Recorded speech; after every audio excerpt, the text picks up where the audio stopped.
Oiga, ¿cuánto es 7 por 8? ¿Se acuerda de la tabla del 9? ¿Se acuerda de las capitales? ¿Se acuerda de los quebrados? ¿Cómo van sus hijos en la escuela? Particularmente después de la pandemia. Hay una nueva secretaria de Educación Pública en el país. Los anti-López Obradoristas la critican a capa y espada. Y por otro lado viene una defensa férrea también. Pero más allá de la política y la politiquería, ¿qué le parece si debatimos esta noche sobre educación? Bienvenidos, esto es Contracara en El Heraldo Televisión. Comenzamos.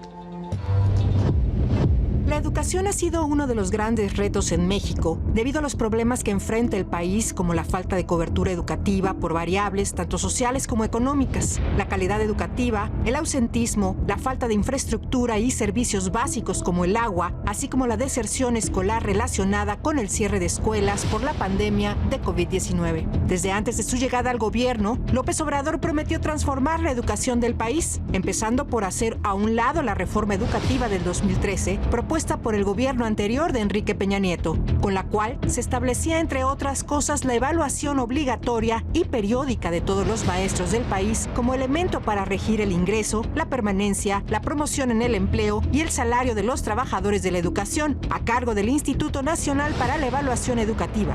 Dicha evaluación provocó constantes confrontaciones entre las autoridades y los maestros por las nuevas condiciones impuestas para la educación del país. Con la promulgación de la reforma constitucional en materia educativa, se da un paso decisivo para hacer realidad el derecho humano a la educación de calidad de los mexicanos.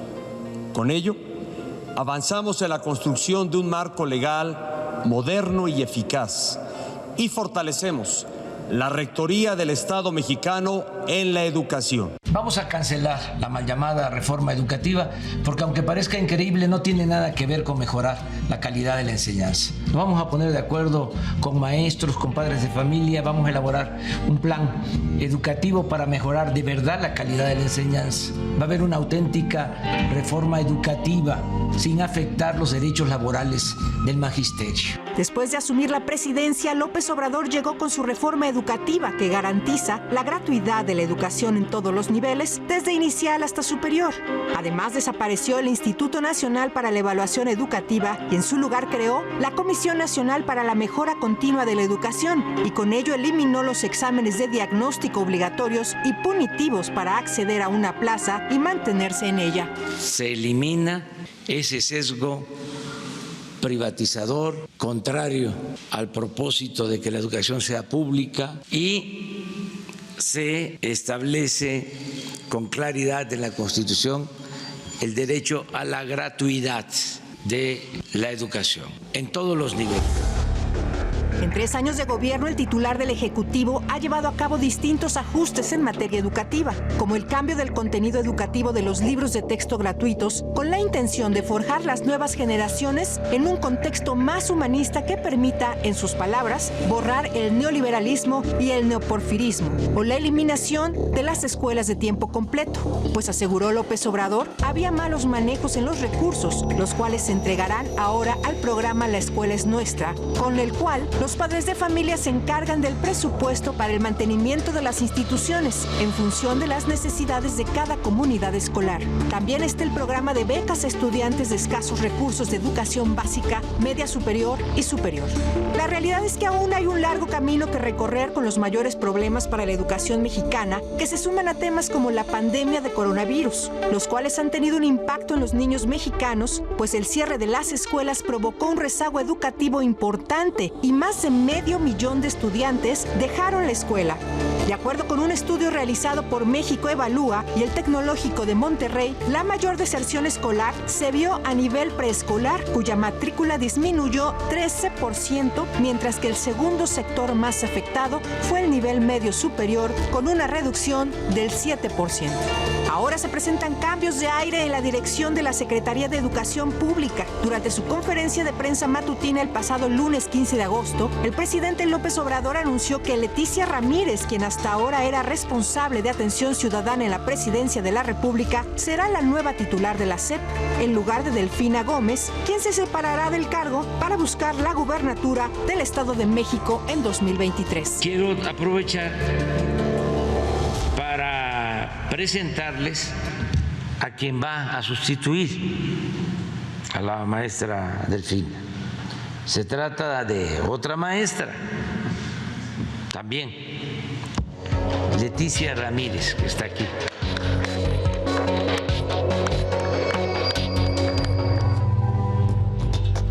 Muy, pero muy buenas noches. Yo me llamo Luis Cárdenas. Bienvenidos a Contracara.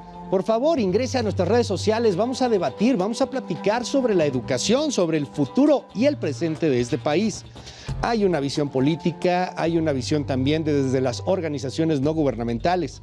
Para mí es un gran honor poderle dar la bienvenida aquí a Contracara en El Heraldo Televisión a la diputada Flora Tania Cruz Santos. Ella es diputada de Morena, de hecho es la presidenta de la Comisión de Educación. Diputada, bienvenida a Contracara, gracias. Gracias a ti por la invitación, muy buenas noches a todos. Muchísimas gracias, diputada.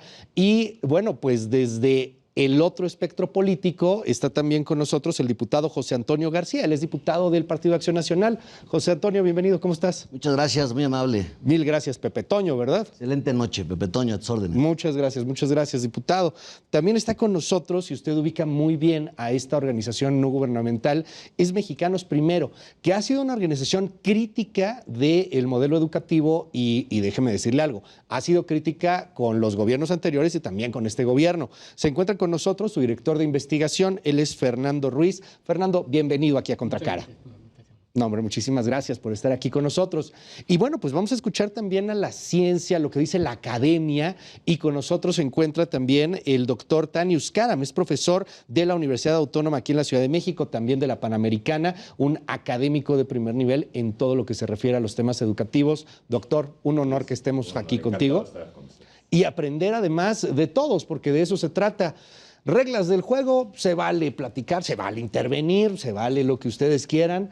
Aquí se trata sobre todo de que podamos tener un justo medio, que podamos llegar a entender qué es lo que está sucediendo con la educación en nuestro país y en el mundo en particular. Y yo quisiera iniciar con un tema muy, muy particular, más allá del asunto político y que tenemos nueva secretaria de Educación, ahorita entramos a ese asunto. Yo quisiera comenzar contigo, si me permites, Fernando, con los datos que vengan desde Mexicanos Primero. ¿Cómo estaba la educación en México antes de la pandemia? Porque hay un antes y un después de la pandemia absolutamente para todo. ¿Qué nos puedes compartir de eso? Sí, pues ya teníamos nosotros un rezago educativo bastante importante, no solamente en los aprendizajes, que habían registrado en las evaluaciones internacionales como PISA, sino también en las evaluaciones nacionales como Planea y las anteriores de Enlace, que señalaban que había un sector muy importante de los estudiantes que no estaban aprendiendo lo que deberían de acuerdo al currículum oficial en el caso de las evaluaciones nacionales y en el caso de las evaluaciones internacionales que más bien trataban de buscar si los aprendizajes que adquirían en las escuelas permitían los aprendizajes a lo largo de la vida, pues. Okay. Y los resultados eran muy negativos. La mitad de los estudiantes no entendían lo básico de las operaciones matemáticas. Y en el caso de español también era una asignatura en donde los chicos, uno de cada tres tenían resultados insuficientes, ¿no? En el caso de PISA, pues se evaluaba también ciencias, en donde también teníamos resultados bajos que no variaron durante la década que se han estado evaluando estos aprendizajes. Y en la última evaluación que se presentó en 2019, ya muy cercano, que fueron las evaluaciones que se hacen a nivel de América Latina, también registraron esta situación de pérdida de aprendizajes muy bajos, que mostraron algo que ya no dio tiempo de discutirlo en ese momento, que la reforma de 2013 no dio los resultados que estábamos esperando. Pues eso fue lo significativo. Ahorita vamos a entrarle al tema político, pero antes yo quisiera saber más o menos el panorama en dónde estamos. Desde la academia, yo te quiero preguntar, Tanius, ¿qué estamos viendo? A mí me preocupa un poco, salimos a la calle, ahorita les vamos a mostrar un sondeo, salimos a la calle a preguntarle a la gente las tablas y las capitales, hicimos ahí un juego medio interesante. ¿Qué tan importante es esto? ¿En qué nivel estamos? ¿Cómo ves la educación en México, doctor? Mira, Luis, si tuviera que escoger una palabra, es una situación sumamente compleja. Ya era un poco difícil antes de la pandemia. La pandemia ha venido a radicalizar la deserción. Las estadísticas de deserción son preocupantes. Hay una parte que, por supuesto, no tiene que ver con el actual gobierno. Ahora, hay que decir que históricamente a la sociedad mexicana no le ha preocupado mucho la educación. Y, de hecho, también históricamente, si tú haces un recuento de los secretarios de Educación Pública, pues desde el siglo XX hasta la actualidad, no se han caracterizado precisamente por técnicos. Claro. Entonces, es muy difícil ser optimista. Y con lo que ha sucedido, con la deserción que ha habido en distintos niveles, incluso, por ejemplo, también el tema de educación superior, pues es realmente aunque ya tú comentabas que vamos a entrar a lo político después, pero tiene un reto mayúsculo, por decirlo menos, la nueva Secretaría de Educación Pública. Vamos a entrarle un poco también a lo político.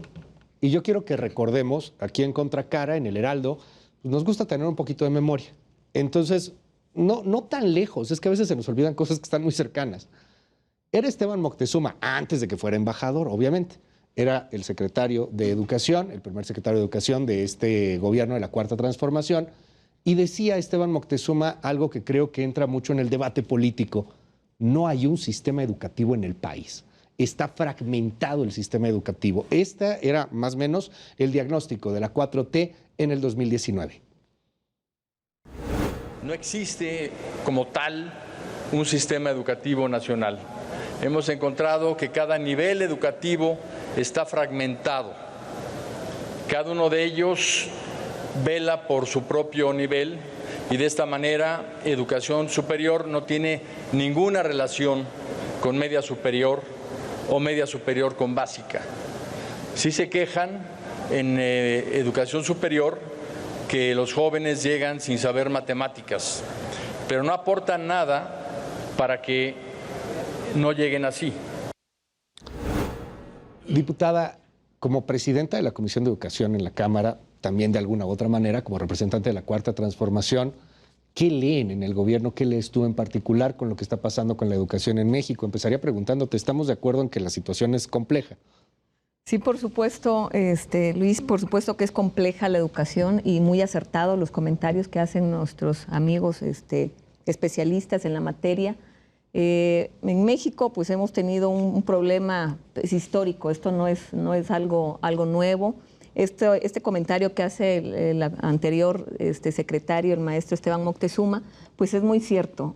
No hay una articulación o no tenía esa articulación el sistema educativo nacional de que hubiera un seguimiento de los conocimientos o de lo que se aprendía desde los primeros grados educativos y no había una relación. Salían los chicos de primaria y cuando entraban a secundaria, que es el siguiente nivel, pues simplemente se la pasaban echando culpas los maestros que reciben a los niños y dicen los niños no saben, no aprendieron, no esto. Sí, claro. Y no había una verdadera articulación en el sistema educativo nacional. ¿Qué es lo que buscamos o a raíz, pues no sé si me voy a adelantar ya ahorita al tema, pero pues cuando se llega en este gobierno de Cuarta Transformación y se empiezan a hacer los cambios, se escucha el clamor, el reclamo también del magisterio, porque esto que te hablo son palabras de maestros. Yo he sido o fui maestra por más de 23 años de servicio,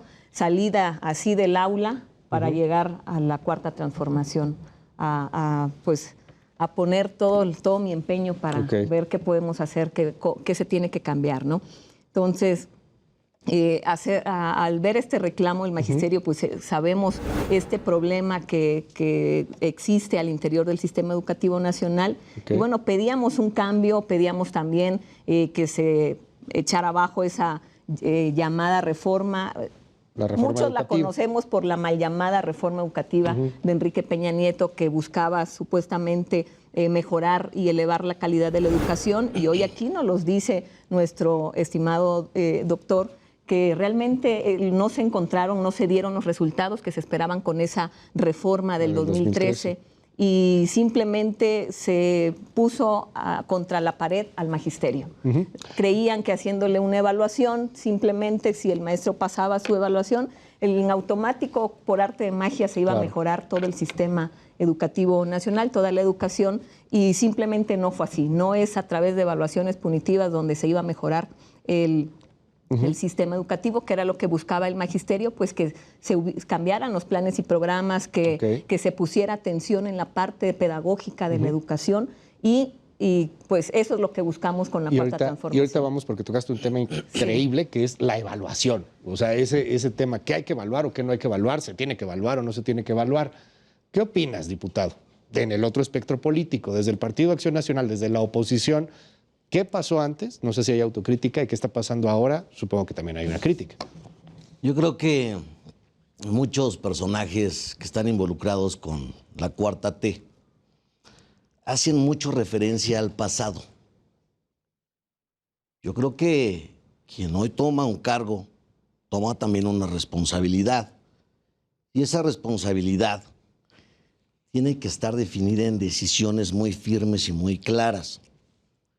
Hablando del contexto en materia de educación, hay que decirlo con todas sus letras. Lo peor que le pudo haber pasado a la Secretaría de Educación y al sector educativo en este país durante los pasados 18 meses es que la maestra Delfina haya sido la secretaria de Educación. Ella se va por la puerta de atrás, se va en un contexto totalmente reprobada, tiene un transcurso totalmente gris por su paso de la Secretaría de Educación. Ya están los datos, ya están las cifras. La titular de la dependencia ha reconocido que en el país existe un retraso de hasta 2 años de aprendizaje en los niveles de preescolar, de primaria y bachillerato. El programa de aprender en casa vimos que tampoco fue eficaz, no fue funcional y jamás se atacó este rezago que ya venimos arrastrando. El programa también de La Escuela es Nuestra, pues vemos también ahí las cifras son claras, se ha hecho una inversión de únicamente el 0.3% en el avance de ejecución del gasto. Y tenemos muchos problemas en materia de educación y uno de ellos, y el principal, y que nos debe preocupar a todas y a todos, porque también la educación no es un tema de oposición o de partidos. La educación es un tema de eje de inversión y de proyección que debemos de equilibrar todos los partidos políticos, pero nosotros sí le pedimos a esta cuarta transformación que nos permita participar y que se dejen ellos escuchar de los planteamientos que podemos nosotros generar. ¿Se sienten excluidos en la oposición? Es que el ¿No presidente, los escuchan, diputada? El presidente de la República ya lo dijo, la oposición en México estorba. Y nosotros desde aquí hacemos un llamado muy respetuoso, muy responsable, a quien va a tomar las riendas de la Secretaría de Educación para decirle aquí está esta oposición, que conocemos la problemática, pero que no nos vamos a hundir en el contexto político y que de lo contrario estamos aquí para abonar y fortalecer la educación de nuestros niños y de nuestros jóvenes en el país. Algo de lo que estamos buscando en este tipo de espacios es justamente tratar de conciliar y de ver, ¿a poco sí? O sea, ¿a poco les estorba, diputada? Yo estoy sorprendida con lo que acaba de comentar el compañero diputado José Antonio, con todo respeto. Increíble que esté escuchando estas expresiones que hacen acerca de que fue lo peor que le pudo pasar a la Secretaría de Educación, que haya en estos 18 meses que haya estado una maestra al frente. Bueno, ¿qué es lo que estábamos acostumbrados a ver en la Secretaría de Educación? Lamentablemente, a personas que llegaban a la Secretaría a tomar decisiones sin realmente tener la experiencia, el conocimiento de lo que es ser maestro y de lo que significa el sistema educativo nacional. Por primera vez tenemos a una maestra, una mujer además, que lo digo de manera orgullosa y muy responsable también, una mujer que es docente, que conoce el corazón de lo que es el sistema educativo y que llega, por supuesto, en tiempos de pandemia, porque yo creo que eso es algo de los argumentos que a veces olvida la oposición, y de verdad, con todo respeto, diputado, difiero totalmente de lo que dices. Sí, yo no pondría de decir que está reprobada la maestra, que se va por la puerta de atrás, que estos 2 años, yo creo que pierden la visión de que estuvimos en 2 años de pandemia, de que a pesar de tener ese grave problema mundial, donde ningún sistema educativo en ninguna parte del mundo pudo alcanzar los resultados que se buscaron y pudo tener, ahora sí, alcanzar los objetivos al 100%, pues porque nadie esperaba, nadie pensaba, ni sabíamos qué iba a pasar, no sabíamos que este confinamiento que íbamos a tener por 2 años y tendríamos que sacar estrategias que nunca antes se habían visto. Y este programa de Aprende que surge en este tiempo, déjame decirte que más de 150 países voltearon a ver a México y dijeron, platíquennos qué hicieron, porque vieron una estrategia novedosa que salió quizá de manera... ¿Ustedes lo ven como ejemplo? O sea, sí. ¿fue un ejemplo internacional? Sí, fue un ejemplo, y no lo digo yo, lo dicen los países que han pedido a México, han pedido a la Secretaría de Educación que les digan qué hicieron, cuál fue la estrategia, cómo la diseñaron, cómo fue que implementaron esto. Pero de verdad,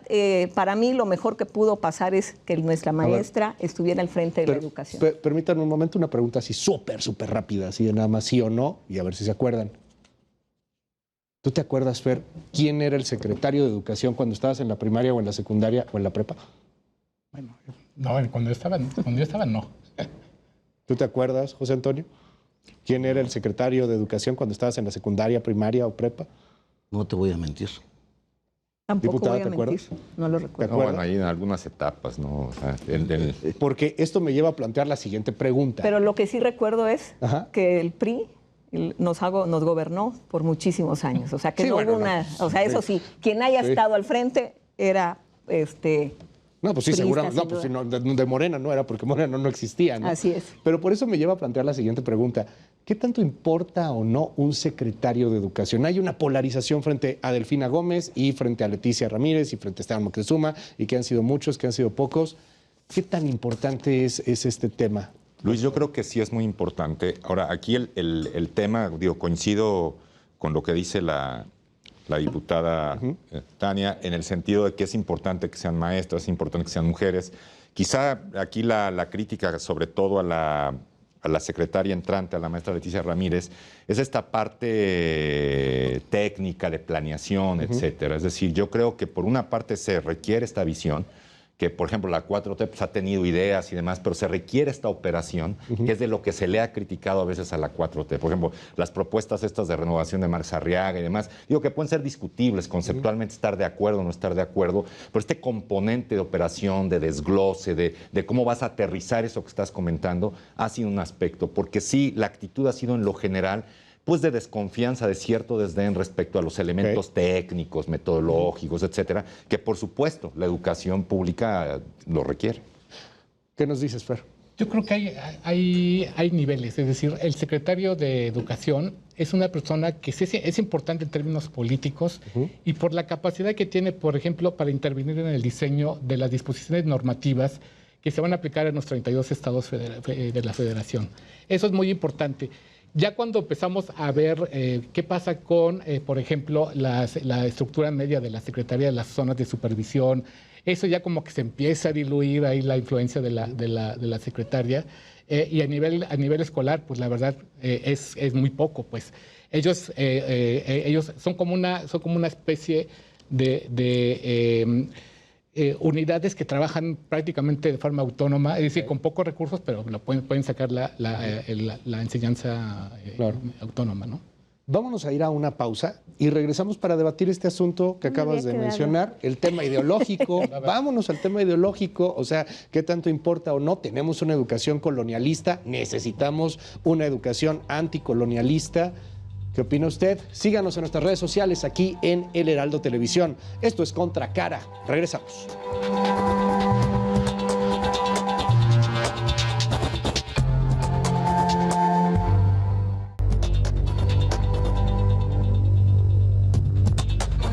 Seguimos aquí en El Heraldo Televisión. Esto es Contracara.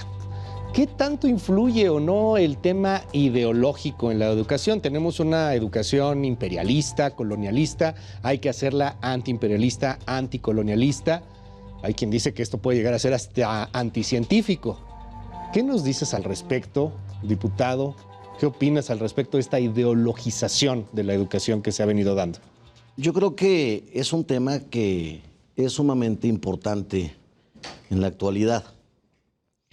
Yo creo que más de un contexto de ideología donde podamos definir el contexto de educación, creo que la educación es algo que le permite a las personas ir mejorando su calidad de vida. Yo me pregunto si hoy las personas que acuden a un bachillerato, a una universidad, eso les va a dar la posibilidad de poder ya adquirir una fuente laboral. ¿Qué oportunidades van a tener las personas que hoy día se están preparando? Yo creo que es ahí donde nuestros estudiantes tampoco están encontrando una respuesta muy clara. Y yo, regresando un poquito, quisiera comentar que actualmente, en estos 18 meses, se deja un subejercicio de 25,000 millones de pesos, que representa un 13% de los recursos que se debieron de haber aplicado. Otro tema que también es importante y que no lo debemos de dejar de ver es que las escuelas de tiempo completo desaparecieron. Y la secretaria Delfina Gómez va a ser la que quede en el recuerdo por haber desaparecido esas escuelas de tiempo completo y no darle esa oportunidad de poder prepararse a los estudiantes. Otro tema también importante es, y que se lo debemos a estos 18 meses de administración, es que el presupuesto para la formación integral del personal docente en México se ha reducido en un 89%. Yo me pregunto aquí, y yo le pregunto a la diputada con mucho respeto, ¿qué es lo que le tenemos que agradecer o cuáles fueron las acciones positivas que realizó la maestra Delfina durante estos 18 meses al frente de la Secretaría de Educación? A ver, vayamos con esa pregunta que hace también el diputado o diputada, pero también yo insisto en este tema. Tenemos una educación colonialista, neoliberal. El tema de la calidad está vetado porque lo veo en estos nuevos planes educativos. Mira, no está vetado el tema de la calidad. Nosotros en la reforma, y bueno, te voy a hablar de todo un poquito, vamos a tratar de contestar todo de manera rápida, breve. En la reforma que hicimos en el 2019, digo hicimos porque me tocó ser diputada reelecta, estuve en la legislatura pasada y estuvimos trabajando ahí en la Comisión de Educación como secretaria. Y bueno, trabajamos estas reformas, el tema de la calidad lo elevamos a rango de excelencia. No estamos quitando, no vetamos la palabra, por supuesto que no, simplemente le cambiamos el enfoque capitalista, economista quizá que tenía en la parte educativa y nos enfocamos más a la parte de formación integral de los alumnos, por eso nos vamos a la parte del enfoque de excelencia. En el tema de ideología, bueno, nos estamos centrando más en el humanismo, en recuperar saberes, en la historia, que cosas, no nos enfocamos en temas ideológicos, pero sí en el conocimiento de la historia, que aunque diga mi diputado que para qué repetir el pasado, bueno, quien no conoce su historia está condenado a repetirlo. Por eso simplemente hacemos mención y es importante que se regresen a estos enfoques históricos del pasado para que nuestros alumnos, nuestra educación, pues nunca olvide nuestras raíces, no olvide quiénes somos, de dónde venimos y eso nos lleve a tener pues una educación con una meta alcanzable. Ahora, en el tema, con respecto a lo que dijo, por supuesto, de estos 18 meses, pues déjeme decirle que, bueno, una servidora como presidenta de la Comisión de Educación, hemos estado analizando mucho el tema del programa de escuelas de tiempo completo. Encontramos, por supuesto, después de haber hecho un análisis ya por varios meses ahí en la comisión, una comisión que surge a raíz de la Junta de Coordinación Política, que no se crea solamente con Morena, sino con todos los partidos políticos, porque una servidora ha buscado siempre la pluralidad y escuchar todas las ideas, no politizar lo menos posible el tema de educación ahí en la parte legislativa. O sea, ¿no le estorba la oposición? No, a nosotros no nos estorba la oposición. El diputado, pues bueno, no es parte de la comisión de Educación en la Cámara, pero tengo compañeros tuyos del PAN, del PRI, de todos los partidos políticos que tenemos una relación muy buena, que hemos aprobado muchas iniciativas y que créeme que han sido aportes muy buenos cuando les digo quítense su color, quítense la playera, quítense esa forma de radicalizar lo que se está haciendo en este gobierno de Cuarta Transformación. Y perdón la interrupción, diputada, para irnos un poco rápido. Y para irnos más rápido te voy a decir Acciones que de Delfina. en este Positivas. programa, bueno, ¿qué es lo que sucede? Desaparece aparentemente, cosa que no fue así, los componentes de alimentos y de jornada ampliada, que son los básicos del programa anterior de tiempo completo, están en el programa de La Escuela es Nuestra, destinando mayor recurso, atendiendo realmente a esas instituciones que carecen y que están en situaciones de alta marginación y extrema marginación, y bueno, atendiendo escuelas de CONAFE, atendiendo realmente el corazón de la necesidad donde se debió de haber atendido siempre el programa de escuelas de tiempo completo, destinando mayor recurso. Anteriormente se atendían solo 27,000 escuelas con el programa de escuelas de tiempo completo, hoy se atienden 113,000 escuelas. El monto destinado era mínimo, ahorita el monto creció exponencialmente y bueno, te puedo decir maestros basificados, plazas entregadas, incremento salarial del 7.5%, tantas cosas que son para reconocer el gran trabajo que ha hecho la maestra Delfina, que hizo al frente de la Secretaría de Educación Pública y que la oposición no sé por qué no lo quiere ver. Quiero entrar, si nos permiten, a un tema que tiene que ver con la academia, que tiene que ver con las organizaciones de la sociedad civil, y es esta famosa reforma educativa. Insisto, aquí nos gusta hacer memoria, y esta sí es un poquito más tardía. Era 2012, empezaba el debate de la reforma educativa. Esta es la acusación que hacía el entonces senador del PRD, él es Fidel de Médicis, y acusaba que había, y creo que tenía razón, una campaña contra los maestros. Escuche usted. Hay una campaña que como educador, déjenme decirles que yo sí estoy molesto, porque el Senado de la República se ha prestado a desprestigiar a los maestros de manera general, diciendo que no estudiamos, diciendo que somos flojos, diciendo que heredamos plazas y diciendo una serie de lindezas. Que el que quede el saco que se lo ponga, pero no se vale que generalicen y sobre todo que sean ingratos con quienes les enseñaron a leer a todos y cada uno de ustedes. Más allá de lo caliente del tema y de la ideologización, es cierto que en ese 2012, a favor de la campaña por la reforma educativa, pues hubo excesos, seguramente hubo muchos excesos. Sin embargo, al final viene un tema, ¿la evaluación es importante o no es importante? O sea, algo que señala mucho quien está en contra de esta reforma, evaluación punitiva, decía la diputada, por ejemplo, hace un momento. ¿Qué tenemos que evaluar y qué no tendríamos que evaluar? Comienzo contigo. Sí, bueno, la evaluación forma parte del proceso de enseñanza-aprendizaje. Efectivamente, Luis, como tú mencionas, históricamente ha habido un criterio memorístico, ha habido un criterio muy cuantitativo, etcétera. Entonces, digamos, en ese sentido fue interesante el debate en torno a la reforma del 2013. Ahí, desgraciadamente, hubo un problema con el anterior gobierno, quizá de la gestión política que quiso hacer la reforma un poco de espalda a los profesores, a los sindicatos, etcétera, y eso ya se vio que en este país es sumamente difícil. Entonces, en ese sentido, a mí me parece que es fundamental la evaluación, pero el tema es el concepto de evaluación que estás manejando. Es decir, si tú estás manejando un concepto únicamente cuantitativo de algunos aspectos del aprendizaje, pues esta va a ser insuficiente. Obviamente, los sindicatos sintieron que se les atacaba y el resto es historia conocida. Pero no puedes obviar el tema de la evaluación. Aquí otra vez volvemos al tema del encuadre. Como en lo ideológico que mencionabas hace un momento, no tiene tanto que ver las ideas, sino el desglose, la operacionalización, el diálogo con los actores políticos, etcétera. Porque cualquier concepto lo puedes llevar a un extremo o al otro extremo y obtener resultados desastrosos.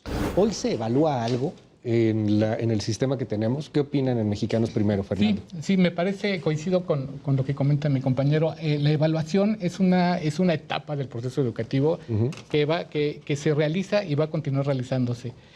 Lo que pasó en estos años fue formó parte, se construyó un discurso que justamente al intentar diferenciarse los proyectos de las administraciones pasadas, pues sí cometió excesos como el que comentaba ahorita que nos pasaste la transmisión. No hubo tal campaña contra los maestros. Hubo una campaña muy clara contra las malas prácticas sindicales, porque sí fue muy cierto, y ahí está la evidencia, que se le daban las plazas en el estado de Guerrero, en el estado de Oaxaca. Claro. Yo mismo hablé con los maestros que me decían, no, yo tuve un abogado que yo tuve la plaza porque mi papá fue maestro. Y no, entonces, esa era una realidad, pero obviamente la politización comprensible en un sistema político basado en la lucha partidista fue normal. Pero yo creo que la evaluación en este momento se está llevando a cabo con otro nombre. Es un proceso natural para el ingreso de los docentes a las plazas. Para las promociones se están utilizando también una evaluación. Se incorporaron nuevos criterios. Algo que habíamos nosotros rechazado, que era la antigüedad, se volvió a incorporar. Los maestros, muchos maestros estaban molestos por una evaluación que para ellos significaba un cuestionamiento, pero también había muchos maestros que aplaudieron la evaluación. Hubo muchos, incluso directores jóvenes y supervisores jóvenes que en este momento, cuando los vemos y nos dicen, gracias a la reforma del sexenio pasado, nosotros estamos ejerciendo la supervisión o la dirección. Yo quiero platicar con los políticos ahora. A ver, porque esto es claro y no es marcar la diferencia entre políticos y sociedad, pero es que sí, de repente andamos mucho por las ramas y ¿qué tendríamos que evaluar? O sea, es que si un maestro, y lo digo con todo el respeto del mundo, o sea, hay muchos maestros y hay maestros increíbles. Yo le mando un gran abrazo a todos los maestros que tuve en algún momento, a los que en algún momento me habrán jalado las orejas, pero hay maestros pues, que a lo mejor no tienen la capacidad, que a lo mejor no están bien capacitados. ¿Cómo sabemos si uno de esos maestros está enseñando pues a la futura generación, diputado? Sí, mira, bueno, hablando un poquito del contexto de la reforma del 2013, ¿qué es lo que quiso hacer en su momento el gobierno? Decir, bueno, estamos mal en educación, eso lo sabemos. ¿Quién tiene la culpa? Alguien tenía que echarle la culpa ahora sí, de los resultados precarios que traíamos en el sistema educativo nacional, y dijeron, bueno, los maestros, ¿quién más? Más que los maestros, vamos a ponerles una evaluación estandarizada, general, donde nada contextualizada, y el que no pase el examen se va. Yo quiero poner una pausa. ¿Qué tanto es esto y qué tan malas son las evaluaciones generalizadas? Porque entiendo que es muy distinta la circunstancia del maestro de la Sierra al maestro de la Ciudad de México, ¿no?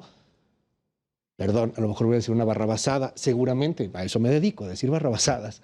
¿Será que todos tendrían que tener una prueba, al menos para verificar que sepan dividir, multiplicar, sumar, cuestiones básicas de historia, cuestiones básicas de biología? No, los temas básicos, perdón, no tienen por qué ser diferenciados. Hay un tronco común, hay un marco curricular general y hay aprendizajes que son los básicos que todos deben de tener. Entonces, en base a eso, obviamente... ¿Pero de eso hay una evaluación? O sea, ¿sabemos? ¿Están capacitados nuestros maestros hoy día? ¿Hay una evaluación? No la hay. Sí hay evaluaciones, sí, por supuesto. Nunca se ha dejado de evaluar al magisterio. Lo único que pedía el magisterio con esta reforma es que las evaluaciones que hoy son parte de esta unidad del sistema de carrera de maestras y maestros, la UCICAN, donde para el ingreso, para la promoción y para el reconocimiento se siguen haciendo evaluaciones y que detectan también a través del Mejoredu, bueno, si hay alguna deficiencia en el magisterio, entonces están las capacitaciones, la profesionalización que se está dando ahorita con esta reforma que se hizo del presidente Andrés Manuel López Obrador, que tenemos en la Cuarta Transformación y que viene a revalorizar también y dignificar el papel del maestro. ¿Coincides, Tanios? Sí, efectivamente hay un tronco básico que parte y luego obviamente en un país tan heterogéneo, tan diverso, pueden existir sistemas diferenciados. El problema aquí con la reforma de 2013 fue querer pegar la evaluación a lo laboral. Entonces el elemento laboral metió muchísimo ruido. Eso era lo punitivo. Exacto. Bueno, digo, por una parte que hubiera una consecuencia negativa de que fueras evaluado de una u otra manera. Entonces, ahí yo pienso que, por ejemplo, si tú trabajas con el actor social en el proceso de construcción de la evaluación, puedes de alguna manera amainar eso, porque ciertamente tienes un actor y un rasgo de tu primera pregunta, Luis, al inicio, es la excesiva politización que hay de la educación en este país. O sea, siempre que hablas de la educación en este país, acabas hablando de lo político, aunque no sea el tema. Salimos a la calle. Le preguntamos a la gente temas básicos de cultura general, le preguntamos también cómo ve el sistema educativo y cómo ve la educación de sus hijos. Esto fue lo que nos contestaron. ¿Quién sabe? 58. 56. 56, 64, me parece. 7 por 8, 56. 7 por 8 es 56. 56. Son 42. Ay, no sé. ¿Mérida? ¿De Chiapas? Tampoco. Ay, no sé. ¿No es también Chiapas? Tuxtla Gutiérrez. Ay, no me agarraste. ¿De Baja California? La Paz, ¿no? ¿De geografía? Sí, no. ¿La Paz? No. La Paz. Mexicali. Baja California. ¿Qué opinión te merece el sistema educativo actual? Siento que más que nada los planes de estudios de prepas y universidades, no tanto de secundaria, pero de nivel medio superior para arriba, sí son algo obsoletos a comparación de otras escuelas extranjeras. Pero en general siento que hay muchas cosas que yo cambiaría. Por ejemplo, el plan de estudios ya mencionado. O sea, no digo que es precario, pero pues sí como que se necesitan mejorar muchas cosas en el sistema educativo. Tan solo en pues como geográficamente algunas cosas, como que las personas encuentran geografía, historia, esos temas, esas materias un poco aburridas porque tal vez son bastante de memorizar. Creo que no todos los sistemas son muy buenos y hay profesores muy malos, pero a veces algunos sistemas y algunos profesores hacen que valga la pena estudiar. Pues la verdad lo veo como muy decadente porque de alguna manera no todos tenemos como esa accesibilidad y esa facilidad de tener que estudiar como una licenciatura a un nivel más alto, entonces o estudias o trabajas o haces ambas. Yo creo que necesita una renovación, una actualización. Yo creo que hay partes que deben mejorarse y hay otras partes en las que deberían apoyar más para seguir mejorando. Entre medio y alto. A ver, independientemente de este asunto de color un poco, no tiene ninguna validez, es un sondeo, salimos a la calle al azar y le preguntamos a algunas personas. Yo quisiera casi que cerrar con este tema, con todos ustedes, si nos dan oportunidad. Recordamos cuando la abuelita, el papá, la mamá te decían, estudia para que seas alguien en la vida. Y uno estudiaba con la motivación de salir de la universidad y conseguir una chamba. Y eso pasó en algún momento, a lo mejor en los 60s, quien tenía un título de licenciado en Derecho, pues tenía la chamba asegurada, ¿no? Hoy no parece que eso sea así, no parece que la educación esté tan ligada a la escala social, a la movilidad social. Y hoy, la generación que está estudiando, que es la generación de pandemia, los que ya les han dicho pandemials, una cosa por el estilo, van a tener que enfrentarse al cambio climático, a situaciones complicadísimas en materia política, social y económica. No sé si tendremos las herramientas o si estamos haciendo lo correcto con las herramientas que hay hoy día en México y en el mundo. ¿Qué nos dices? Es que tu pregunta implica muchas cosas. Primero, la función social de la universidad, de la escuela. O sea, tú esto que tú decías, tú lo ves, por ejemplo, en el cine de los 50, de los 60, bueno, cuando salía ahí el universitario. Entonces, por una parte... Los olvidados de Buñuel. Perdón. Por una parte, sí hay estadísticamente la probabilidad de que a mayor escolaridad y mayor credencialización tienes más probabilidad de obtener un mejor salario, etcétera. Pero también es cierto lo que tú estás diciendo. Y eso tiene que ver un poco con la estructura de la propia escuela. Es decir, tú no puedes tener una escuela del siglo XX con las características del siglo XXI. Entonces, hay esta oposición donde efectivamente el típico estereotipo se dice el que es historiador, que es taxista. No sé por qué la agarran contra las humanidades, ¿no? Pero generalmente ponen los ejemplos de humanidades. Esto habría que matizarlo, porque también es cierto que tú, conforme vas avanzando, por ejemplo, hay una encuesta que hizo la revista de Reyes Heroles hace muchos años sobre este tema, justamente la revista Este País, donde llegaba a la conclusión que conforme tú vas avanzando en más grados, tienes más probabilidad de encontrar una mejor posición e incluso fortalecer la expectativa de movilidad socioeconómica, pero también opera al revés. Entonces, es una hipótesis ahí paradójica, porque está diciendo dos cosas aparentemente contrarias al mismo tiempo. Yo quiero preguntarte tu opinión, diputada. ¿Qué tanto estamos hoy con una movilidad social? ¿Qué tanto hay una escala social entre más educación se tenga? Y que es importante enseñarle a las nuevas generaciones. Y no lo digo en un afán político, simplemente que pues, los retos del futuro para quienes hoy día están en la primaria, vaya que son harto complicados. Sí, por supuesto, hay grandes retos que tienen que ver con este factor de movilidad social, pero que tiene que ver con temas laborales, políticos, sociales en un país. No solamente simple educación, ¿no? Nosotros desde este cambio que se hizo en la Cuarta Transformación, bueno, encontramos muchas deficiencias, por supuesto, en estos niveles de media superior a superior, una matrícula muy baja. Por eso se implementaron, por ejemplo, las becas Benito Juárez de manera universal, para que todos los jóvenes de educación media superior pudieran garantizar sus estudios. Esto nos ha incrementado la matrícula, déjame decirte, en un 8.2%, que es muy poco, por supuesto, pero en ese camino estamos. Avanzando, se crea la nueva Ley General de Educación Superior, donde estamos buscando la gratuidad de la educación. Por supuesto, son temas presupuestales que pues ahorita con pandemia han sido difíciles de sobrellevar, pero pues ya se crea el primer fondo para esta gratuidad de la educación y necesitamos un país educado, un país que le apueste, un gobierno que le apueste a la educación, y en este gobierno se le está apostando todo a la educación. Muchas gracias. Coincides, diputado, en la oposición. El presidente, por cierto, hoy criticó a los aviondos y a los científicos y a los... No, yo creo que de nada nos serviría llegar aquí en una posición de sabiondos. Yo creo que estamos aquí todos en un elemento básico que es el de la suma para fortalecimiento de la educación. Yo sí quisiera hacer una pregunta muy clara, ¿no? Ese 1.423.000 alumnos que con la pandemia o sin la pandemia al final del día ya no están ligados a una escuela. Vemos que el contexto de inseguridad está creciendo también en nuestro país. Y vemos que muchos de los cárteles, pues, están llegando a nuestros jóvenes con más facilidad. Y una de las causas por las cuales están teniendo jóvenes, pues, es porque están dejando de ir a la escuela. Yo creo que en este momento sí es muy importante el fortalecimiento de la evaluación. Yo creo que eso va a reivindicar la labor docente.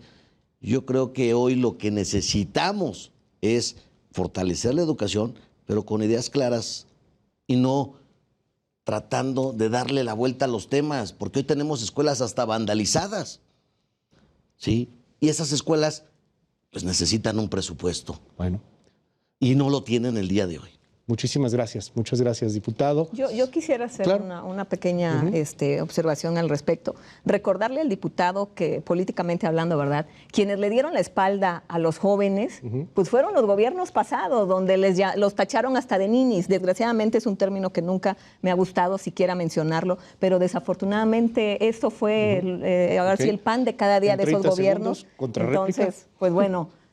quienes le dieron la espalda y quienes hicieron que nuestros jóvenes se fueran al crimen organizado, pues fueron los gobiernos pasados. En 30 segundos, una contrarréplica. Ese es el problema de la cuarta T, que todo lo relegan al pasado, pero no están viendo la responsabilidad que tenemos enfrente y la necesidad de fortalecer la educación. Con 25,000 millones de rezago que no se aplicó a la educación, creo que es prueba clarísima del tema. Estamos prácticamente a punto del cierre del programa y más allá de todo esto, platicaba hace algunos días con expertos en educación y me dijeron algo que se me quedó muy grabado. Hoy más que nunca pareciera que origen también es destino en esta escala social, en esta movilidad social. Quien tenga posibilidades económicas y paga una educación privada, pues parece que va a tener mejores posibilidades de salir avante. ¿Qué opinión te merece para cerrar, querido Fernando, de Mexicanos Primero? Sí, desgraciadamente estamos en un momento histórico en donde se está poniendo en cuestionamiento la eficacia de la escuela para todos. Los datos lo están señalando. En la movilidad social solamente se está dando en ciertos sectores de la población urbana y de nivel socioeconómico, y aquellos que menos recursos tienes, desgraciadamente se está cobrando vigencia ese comentario que hiciste. Lo que tenemos ahorita es que transformarlo, y lo que quiero yo señalar es que 6 años no bastan. Es lo que esta administración está dejando. Y por eso, a mí en especial, estoy muy preocupado porque los aprendizajes no se van a lograr con el cambio curricular, porque eso se da en las aulas, y mete ruido el haber hecho una reforma que complica mucho los aprendizajes en las escuelas. Les quiero agradecer a todos por estar aquí con nosotros en Contracara, en El Heraldo Televisión. Es la medianoche, pásela bien, descanse. Gracias por quedarse con nosotros. Yo soy Luis Cárdenas. Cuídese mucho. Bye bye.